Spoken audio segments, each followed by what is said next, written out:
नमस्कार दोस्तों, मैं मनोज कुमार आपका अपने यूट्यूब चैनल पर स्वागत करता हूं। वेलकम बैक टू मैनकू फिन चैनल। दोस्तों, आज हम इस वीडियो में वीकली एक्सपायरी की बात करेंगे कि 10 नवंबर के वीकली एक्सपायरी में आपको कौन से लेवल पर ऑप्शन को बाय या ऑप्शन को सेल करना चाहिए।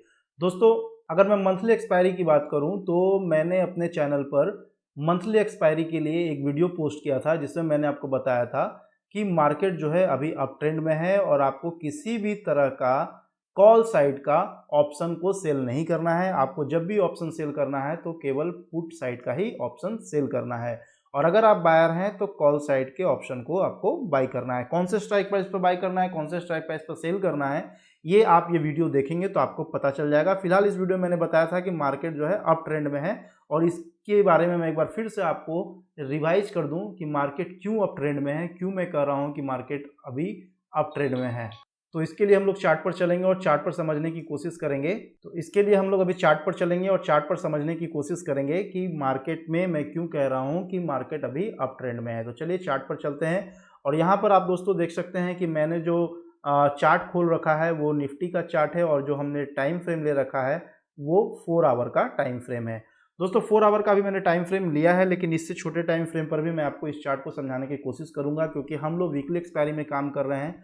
तो छोटे टाइम फ्रेम को भी हमको देख करके चलना है और बड़े टाइम फ्रेम को भी हम लोग देख करके चलेंगे। तो बड़े टाइम फ्रेम को देखने का मतलब बिल्कुल साफ है, क्योंकि बड़े टाइम फ्रेम से हमें ट्रेंड का पता चलता है, और छोटे टाइम फ्रेम से हमें पता चलता है कि मार्केट में क्या कोई मूव आने वाला है या किसी मूव की शुरुआत होने वाली है। तो इसका जो हमें सीधा सीधा पता छोटे टाइम फ्रेम पर लग जाता है, क्योंकि कोई भी ट्रेंड की शुरुआत हमेशा छोटे टाइम फ्रेम से ही होती है, धीरे धीरे वो बड़े टाइम फ्रेम में कन्वर्ट हो जाती है। तो अगर लॉन्ग टर्म की अगर हम बात करें तो आप देख सकते हैं कि ये वाला जो हाई है, इससे हायर हाई ये है और इससे हायर हाई ये है। ये मैं आपको दिखाऊंगा, थोड़ा जूम करके मैं आपको दिखाने की कोशिश करूंगा कि क्यों मैं कह रहा हूं कि ये जो हाई है उससे हायर हाई ये है और उससे हायर हाई ये है। तो ये चीज़ मैं आपको अभी दिखाता हूँ। फिलहाल मैं आपको बता दूं कि मार्केट जो है यहाँ से एक बार नीचे की तरफ जाना शुरू किया था, और ये सबसे हाईएस्ट हाई था। तो इसके बाद जो है साफ तौर पर हमें दिख रहा था कि मार्केट जो है नीचे आ सकता है, क्योंकि यहाँ पर जो आप देखेंगे ये जो चार्ट पैटर्न बना था, कैंडलस्टिक पैटर्न बना था, इसमें आप देखेंगे तो एक कैंडलस्टिक पैटर्न जो है हिडन है। इसको मैं जूम कर लिया हूँ ताकि आपको मैं दिखा सकूँ। अगर हम बात करें कैंडलस्टिक पैटर्न की, तो ये वाली जो कैंडल है इसने एक इन्वर्टेड हैमर बनाया था जो इस ट्रेंड का सबसे हाईएस्ट हाई था, लेकिन उसके बाद मार्केट में ग्रीन कैंडल बनी, और ग्रीन कैंडल बनने के बाद जो है फिर से वापस मार्केट ने एक रेड कैंडल बनाया। तो यहाँ पर आप देख सकते हैं कि एक रेड कैंडल जो इन्वर्टेड हैमर था, फिर इसने ग्रीन कैंडल बनाया, फिर इसने एक रेड कैंडल बनाया। अब अगर मैं जो ये इन्वर्टेड हैमर वाला जो कैंडल है इसको अगर मैं थोड़ा सा साइड कर दूं, इसको मैं हटा दूं, तो आप देखेंगे कि किस तरह से कैंडलस्टिक चार्ट पैटर्न बना था, और उसके बाद लगा था कि मार्केट वापस नीचे आएगा और मार्केट को जो है कहीं ना कहीं इस जगह पर सपोर्ट मिलेगा। तो यहाँ पर मैं क्या करूँगा कि ये वाली जो रेड कैंडल है इसको मैं यहाँ से हिडन कर देता हूँ, यहाँ से हटा देता हूँ। अगर मैं इन दोनों कैंडल को लूँ तो आप देखेंगे कि इन दोनों कैंडल को मिला करके एक इन्वर्टेड हैमर कैंडल बनता है, जिसके बाद मार्केट थोड़ा नीचे तो आता है, लेकिन यहाँ पर जो सपोर्ट मार्केट में था उसके ऊपर ही मार्केट वापस यू टर्न ले लेता है। अब मार्केट के लिए जो रेजिस्टेंस का काम करेगा वो ये लेवल काम करेगा। तो मार्केट अगर इस रेजिस्टेंस को तोड़ता है तो फर्दर मार्केट में एक बड़ी मूव देखने को मिल सकती है। अदरवाइज मार्केट वापस यहाँ से रिजेक्ट होकर फिर से यहाँ नीचे की तरफ आएगा, और मार्केट की एक्सपायरी जो है वो करीब 17,950 या 18,000 के आसपास ही मार्केट की एक्सपायरी होनी चाहिए। तो यहाँ पर हम क्या करेंगे, हमें जो है अभी अगर हम लोग ऑप्शन सेलर हैं तो एक ऑप्शन सेलर को पुट को सेल करके चलना चाहिए, और एक ऑप्शन बायर को कॉल को बाय करके चलना चाहिए। तो कौन से स्ट्राइक प्राइस पर हमें ऑप्शन को यानी कि पुट ऑप्शन को सेल करना है और कौन से स्ट्राइक प्राइस पर हमें कॉल को बाय करके चलना है।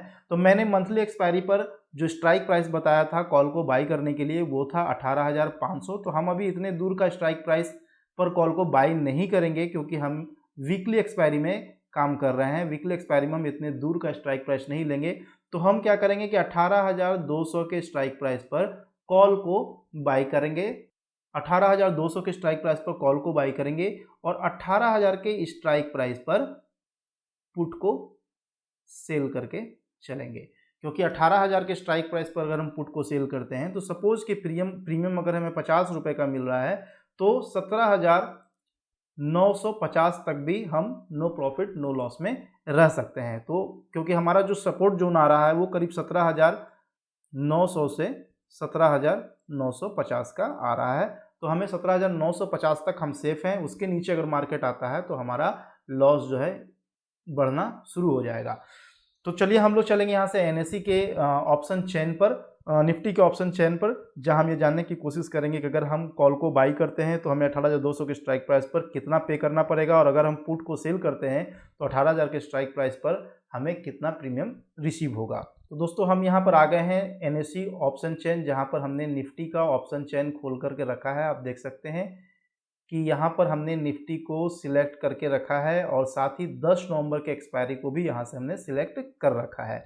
अब हम लोग थोड़ा सा नीचे जाएंगे और नीचे जाने के बाद जो है हमें जो स्ट्राइक प्राइस हमने तय किया है उस स्ट्राइक प्राइस पर हमारा प्रीमियम कितना चल रहा है, कितना हमें पे करना है, कितना हमें रिसीव होगा, ये हम जानने की यहाँ कोशिश करेंगे। तो हमने बताया था कि अगर आप ऑप्शन बायर हैं तो 18,200 के स्ट्राइक प्राइस पर आपको कॉल को बाय करके चलना चाहिए। तो ये है 18,200 का स्ट्राइक प्राइस और यहाँ पर आपको 99 रुपये का प्रीमियम पे करना है, यानी करीब 5,000 का आपको पेमेंट करना है अगर आप ऑप्शन बायर हैं तो। जहाँ पर अगर आपको 2-2.5 हज़ार का प्रॉफिट हो तो अपना प्रॉफिट बुक कर लेंगे, ज़्यादा के लालच में नहीं रहेंगे। 2,000 पर बुक प्रॉफिट, अपना प्रॉफिट बुक कर लेंगे।